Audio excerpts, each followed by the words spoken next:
রামনবমীর দিন কিছু সহজ টোটকা পালন করুন। এতে রাহু ও কেতুর কুপ্রভাব দূর হবে, জীবনে বাধা কাটবে, এমনকি ইচ্ছা পূরণও সম্ভব। 27 মার্চ 2026 শুক্রবার পবিত্র রামনবমীর এই বিশেষ দিনে জন্মগ্রহণ করেছিলেন শ্রী রামচন্দ্র।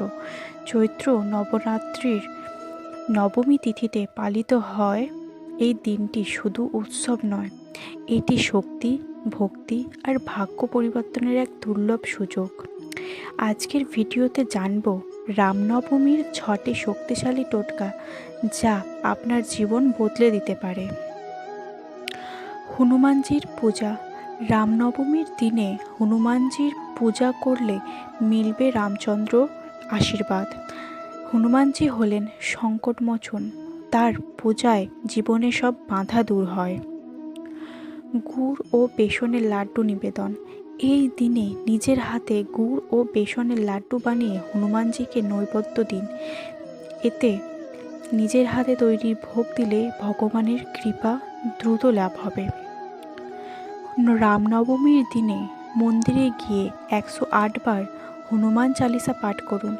এতে সুখ সমৃদ্ধি বাড়বে আর মনের ইচ্ছাও পূরণ হবে। হনুমানজিকে এই দিনে 108টি লাল ফুল অর্পণ করলে জীবনে পজিটিভ এনার্জি বৃদ্ধি পাবে আর বাধা দূর হবে। তারপর 108টি পান পাতায় রাম লিখে হনুমানজির মন্দিরে অর্পণ করুন। এতে অত্যন্ত শক্তিশালী একটি টোটকা যা সৌভাগ্য বৃদ্ধি করে। সাড়ে সাতি থেকে মুক্তি। যারা শনির সাড়ে সাতিতে ভুগছেন তারা 108টি মাদার পাতায় রাম লিখে হনুমানজির মন্দিরে অর্পণ করুন। এতে শনির প্রভাব কমবে এবং জীবনে শান্তি ফিরে আসবে। দেখলেন তো কত সহজ কিছু উপায়, কিন্তু এর শক্তি অসীম। এই পবিত্র রামনবমীতে আপনি কোন টোটকাটি পালন করবেন কমেন্টে অবশ্যই জানাবেন। ভিডিওটি ভালো লাগলে লাইক, শেয়ার আর সাবস্ক্রাইব করতে ভুলবেন না।